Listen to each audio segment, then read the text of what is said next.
You said we'd be watching a movie. Well, we're not gonna watch a movie. Matt, come on, you promised. No, we're not gonna. You always blame me for this. I don't always blame you. You're so passive aggressive. Yes, you are. No, I'm just saying that it's not. Welcome to Uwe Boll's America. Exactly. Oh, we watched Far Cry. You know that now that video game. Now the funny thing is, I've watched a handful. I've watched a handful of Uwe Boll movies before this point, and I know about Uwe Boll. I know about all of his ridiculous anger issues. How he challenges people to boxing matches. He did that with Michael Bay and like all of his movie critics and all that shit. I hate this guy. I really do. And it's not the fact that he makes bad movies. It's the fact that he purposefully makes bad movies and knows it, and yet he still flaunts it. And yet he considers himself the only genius working in the movie industry. That's almost a quote. If I actually had the physical ability to, I would like to beat the shit out of this guy, but I know he could beat the shit out of me. And I used to box, too. But getting into the actual movie... Well, first, if you haven't played Far Cry, you're not missing a damn thing. It's like, neither one of us have actually played the first Far Cry. We read the synopsis. I mean, I've played a part of it, but it was like when the game actually came out back in like 2003 or something like that. So I don't remember any of it. Right, we read it up on it just so when we watched the movie, we could say, oh, well, this was a difference, and this was a difference, and this was a difference. Exactly. We wanted to make sure we were knowledgeable about it. I think Mr. Boll should have done the same. Just a little bit. But then again, at the same time, he has a nasty habit with all of his video game adaptations to not follow the video game. If anyone has seen Blood Rain, you'll join me on this one. Especially if you're a Blood Rain fan. Okay. So, let's start with the general plot of this Far Cry. Well, to be honest, the general plot is very similar. No, it's like... Or at least when you read the plot, it sounds very similar. The little Netflix bio makes it sound very, very close. Yeah. But then when you watch it, you realize, no. Let's see here. Jack Carver and an intrepid reporter are going off on a boat to go to this island where they know some genetic stuff is taking place. The reporter just wants to break a story, and Jack is just there. The boat blows up, and they have to survive, and that's really all that happens. They survive. They have to survive and get off the island. And they're looking for Uncle Max. They're looking for Uncle Max. He's not even in the original game. He's not. But they're looking for him. Don't forget that. But if you do, they'll remind you a bunch of times. So many times. This movie it doesn't have at all a convincing story arc. It doesn't have any character arcs that are actually legitimate whatsoever. Oh, we'll get to that in a second, because David and I both know exactly why he's laughing. The thing is, like, it absolutely astonishes me how inept Uwe Boll is at creating a decent film. And, like, the thing is like, this movie, from what I remember reading, this movie cost, what, $30 million? $30 million budget. Made back $700,000, give or take. And that's the thing about Uwe Boll. The more movies he makes as he goes along, the bigger the budgets seem to get, and the less amount of money he seems to rake in. I am not sure how this is possible. I remember when he did A Name of the King, I think he actually sued Ray Liotta, I can't remember which movie it was. He sued an actor for lost revenue. How do you expect to make revenue when you already considered you're basically the schlock king of the world, and it's not even good schlock. Like, you know, there's plenty of sleazy and also like, you know, CD grade directors out there that are entertaining to watch. Uwe Boll makes Freeberg and Selznick seem like fucking Pressburger and Powell, but I'm the only one who's going to get that reference. Yeah. But still, like, you know, all the movie nerds out there, they'll understand those team ups. Okay. But back to the movie itself. acting. Well, hold on. Before I want to just talk a little bit more about the plot. Okay, all right, let's do that. In the game, some general things happen in that there are these mutated animals, which then use mutated people. There's this thing with a serum. There's a guy named Doyle who's like a turncoat, basically. And then a volcano erupts to wrap up the story. Matt, how much of that's in there?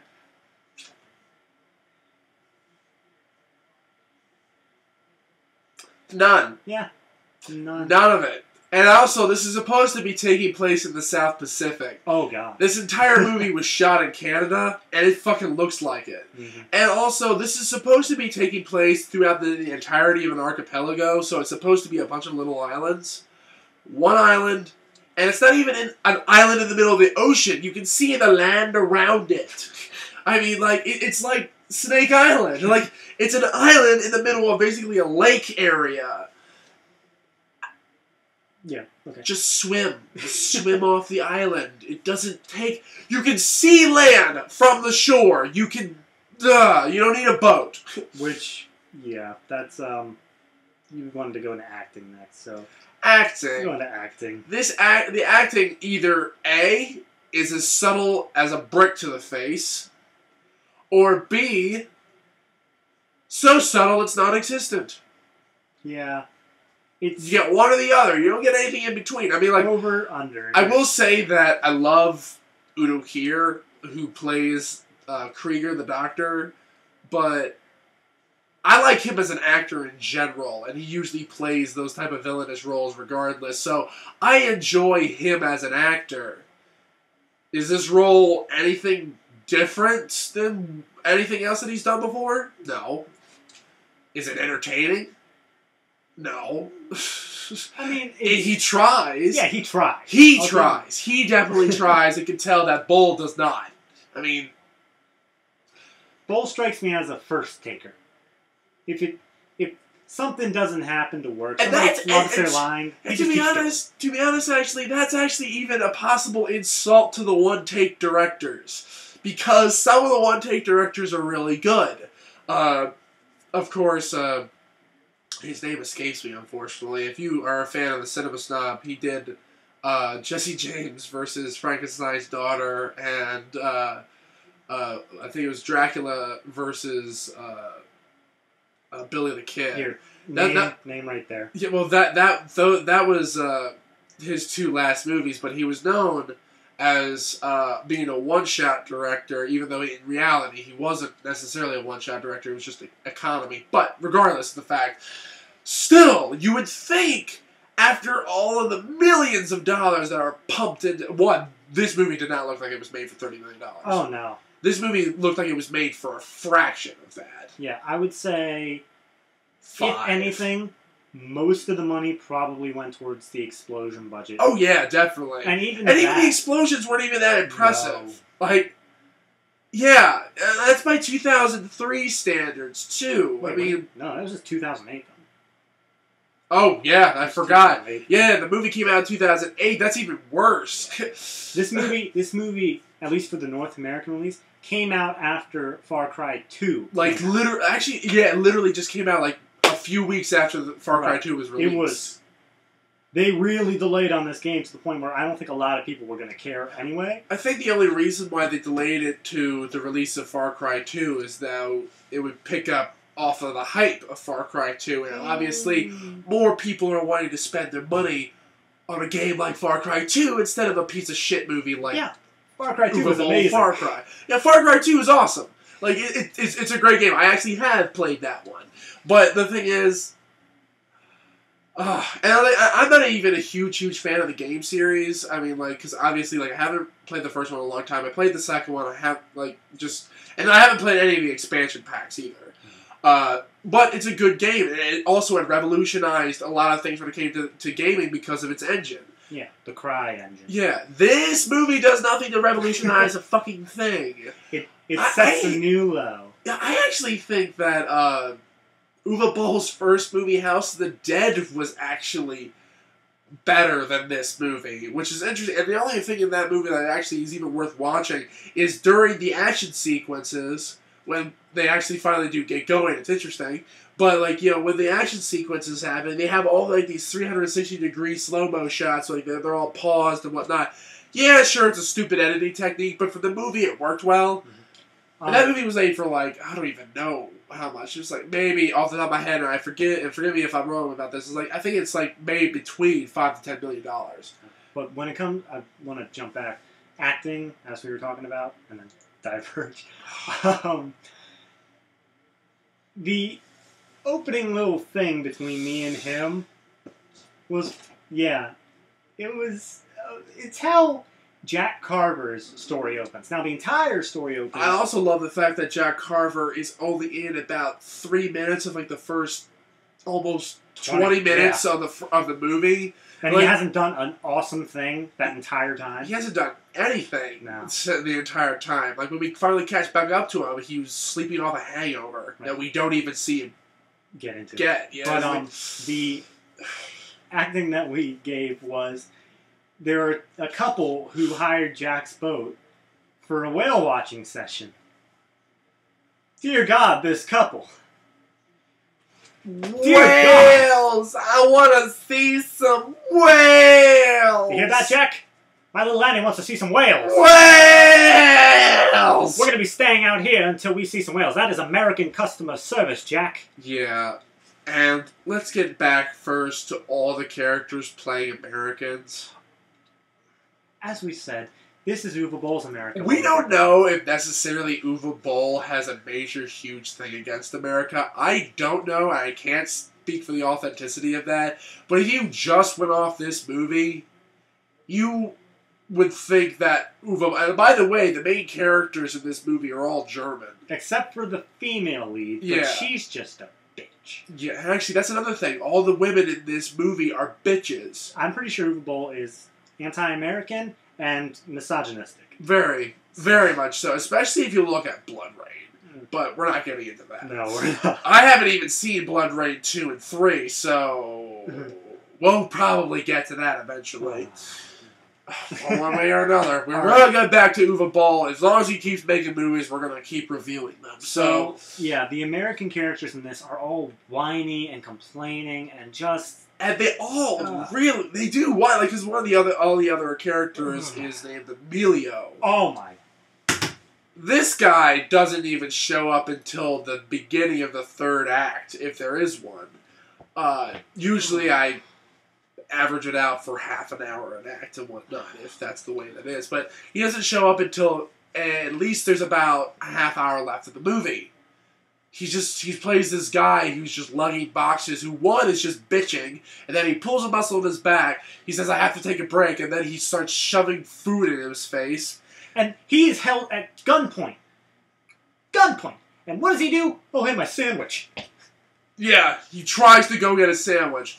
As if Americans are such fat asses that even when we're in times of great danger, we're like, food. Now, look at any YouTube comments for any patriotic videos. You're going to find basically that same sentiment. But this is committed to film for $30 million. This is YouTube comment the movie. Yeah. And the thing is, though, like, there are other Uwe Boll movies that I have seen. I have seen Seed. And Seed actually it's got some really intense parts in it. Like, you can actually see that if Uwe Boll actually applied himself, because I want to bring up another German director real quick. There's a couple German directors out there that I have real issues with. The three main ones are Uwe Boll, Uli Lamel, and Andreas Schnaas. Now, Uli Lamel is without a doubt the one that I hate the most, because this is a guy who's made a career out of making no to low budget horror films that he doesn't even watch, and he hates horror films. So why the fuck are you making them? But the thing is, though, one of his first films got him, I believe, an award at the Venice Film Festival, which is really freaking hard to do, because the Venice Film Festival is one of the most prestigious in the world. Uwe Boll did the same shit. How is it that these directors turned out to be so promising when they were in the very beginning of their career, and then they just went into creating schlock? Andreas Schnaas basically started the shot on shitio movement in Germany. If you want to know anything about him, just look at the violent shit episodes on Cinema Snob, because that's what he did to start out all this crap. But getting back to it, I'm like, this is exasperating because like it just goes down to the fact that it's all because of one guy that this movie is the way it is. You realize that too, especially if you go through a lot. Like if you go through Alone in the Dark, there's and actually the Nostalgia Critic does a really good job emphasizing this bit.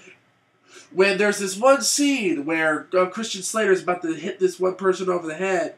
No, actually, no, sorry. Stephen Dorff is about to hit some woman over the head, and Christian Slater fires a gun, and the bullet misses the woman completely. It's a CGI bullet. You have to tell the artist miss her on purpose. That is Uwe Boll. He flaunts how bad he is. I mean, it's not like Tommy Wiseau, who's living in this delusion that he actually made a good movie and people don't understand him. No, Tommy, accept the fact that you have made a shitty film and move on with your life. Uwe Boll just constantly keeps making it because of the damn tax loopholes that give him tax write-offs, and that's why the money keeps on flowing in. Oh, God. It just keeps... I'm trying to find other things to talk about this movie with. Well, let's just go part by part. Alright, so, writing. Uwe Boll. Let's assume that the viewers have never seen Uwe Boll. The writing. This is written by someone who doesn't know how to write. There's one line. Okay, well, I giggled before when we talked about character arcs. I'll tell you why. Because there's the Jack Carver character and the... what's her name? Val? I think Val. I don't know. I don't know. I forget. The female lead. They have just been chased through the jungle by these people, and they fell into the water. And apparently, it's like hypothermic cold, even though it's tourist season, which would imply that it's warm. But and also, this is supposed to be taking this place in the South Pacific, so if it's tourist season, no. It's still warm. Anyway, obviously, those two need to have a romance arc because why not? I don't know if it's there in the game, but we're looking at the movie here.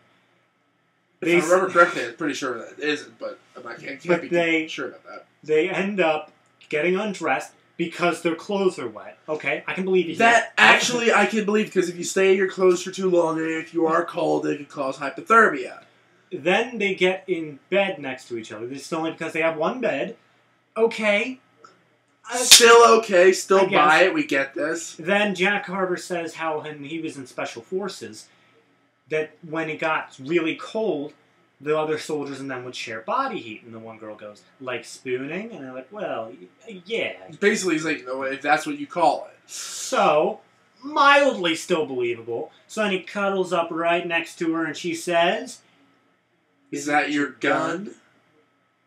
And then he's like, oh, I never never leave that. And like, he pulls it out. Hold on. At that point right there, as soon as you said, is that your gun? I paused. And David was done at that point. Like, he was done at this point. 45 minutes in, mind you. I was still hopeful. So then, I actually was. So then we unpaused, and he did that thing where he takes the gun and he puts it away. Now, tell you, this is like 20 seconds later, if that. They have just run through the forest. They have never met more than 3 hours ago at this point. And what do? They make out. They have a sex scene. Not shown, but definitely implied. Most unrealistic transition fucking ever. There was no other point in the movie where they could have a romance scene. It was physically impossible to do. So they had to throw it in right there.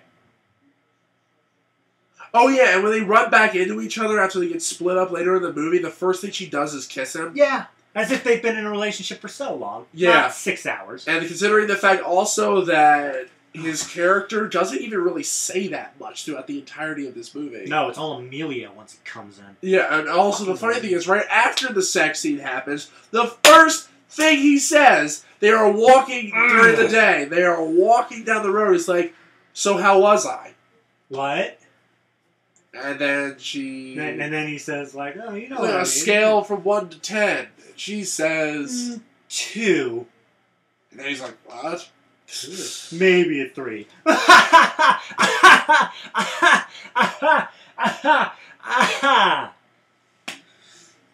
damn, at that point I was done. Yeah, no, I was, we literally both we actually walked out of the house. Oh, we need to We walked out of the house and we sat outside for a little bit.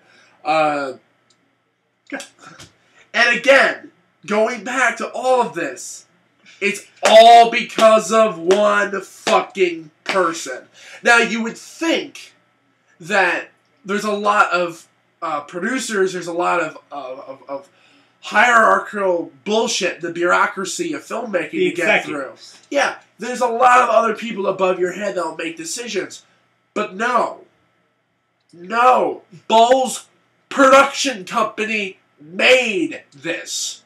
Boll KG. They made this. I think they make pretty much all of his films. I haven't seen a movie of his that hasn't had his logo on it yet. At least not like the beginning. That means he's the executive. This is usually, and a lot of these things are usually his scripts, or, because in the case of Blood Rain, because I actually, I saw a documentary, and the writer of Blood Rain was on there, and she basically says that the movie version of the screenplay was a 100% nothing what she gave him. Or, like, she gave him initially a first draft. And he ran with it? And he ran with it, but not only on top of that, he made all the changes that he wanted to as he went along. Some people would say directorial privilege. Now, some directors can make that work. Some directors can make writing things as you go along and drastically altering screenplays and whatnot work to their benefit. David Lynch does that sometimes. He did that with Inland Empire. You might not be a David Lynch fan, but he is one hell of a director. Uwe Boll is not. Uwe Boll is a fucking cunt. I will say it. On that note, I would move off of writing into directing, but I think the whole review has covered that. Yeah, I mean, like, and the thing is, though, I wouldn't feel so angry about this if he wasn't given tens of millions of dollars to make movies that everyone knows are going to fail. Everyone, from the moment that the production starts, they know that this is not going to make back money, that they're only going to get tax write-offs for their investments. Watch the producers, and it's like that, except where that twist at the end of the producers, where it turns out to be okay. This is as if it was bad. It's like, oh wait, no, we're going to keep this going. We're going to keep the scam going. Let's go to Rio. Okay, we're almost over time here, so let's just... Final thoughts. Final thoughts. I will say, this isn't the worst Uwe Boll film I have seen, but it is by far one of the more infuriating ones I've watched. Because, like, unlike some of the movies, like, to be honest, like, Alone in the Dark, like, I get a lot of camp out of that movie that I enjoy. Also, with House of the Dead, there's some really schlocky, stupid parts that you expect to see in those types of movies, and that's kind of enjoyable. But this movie, it was also just such a fucking bore. Nothing happened in this movie. Even the action scenes were shot very sterile. Like, you know, far away, or if they were, like, up close and whatnot, you never actually believe there was actually any, like, real kinetic atmosphere going. Necessary. There was that one shot that was, like, lasted for, like, at least 15, 20 seconds. Yeah. And it was just him falling to the ground. Final thoughts? Yeah, as for me, while I feel like I'd be more aggravated if I was familiar with the Far Cry series, it definitely managed to piss me off many times, especially the American characters. Not because I am patriotic and hate seeing... Yeah, neither am I. Because I'm not. I'm whatever. Any character can be represented good or bad. Oh, yeah. Real quick, sorry about this, but the Americans, while they're represented like that, all the German characters are fucking cultured as shit. Sophisticated, the main villain, like, when the next time you see him, he's painting, he's listening to Wagner. Sipping wine and whatnot. I'm like, yeah. Like, I find it's like, if you're gonna make, and that's the funny thing is, because this is also the same guy who came out with Auschwitz. which is nothing more than an exploitation movie about people getting butchered. I mean, like, which is it. I don't know. What is your deal, Boll? Seriously, what is your deal? But for final thoughts,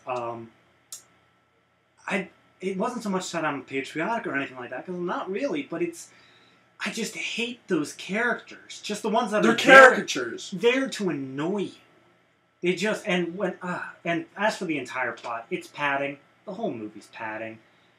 They get the action scenes every once in a while, but the rest of it's just furthering a plot that I didn't care about in the first place. So I'm not invested in any characters. I'm not invested in the plot. I have no reason to watch this except for this show. And overall, out of 10, I'd give it a 2.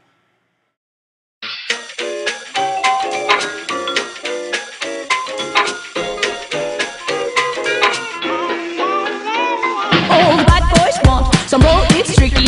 And girls enjoy, they feel so lucky. Loving it, quits running out that door. Calling their mom while they lick that floor. How the funky monkeys got them walking stores. They're lost side and rolling like a rapper. Hi, I'm Matthew Rowe, and I'd like to talk to you about a very serious issue confronting much of today's society. Every year, millions of dollars are at risk of being spent on an Uwe Boll film. These funds can help struggling artists, or starving children, or any cause would be better funded. If you click below, you can sign a petition to ensure that more dollars do not reach the same grim fate. Every signature helps, and it is 100 times less painful than any film released by Boll KG. Please, do the right thing today, and sign the petition.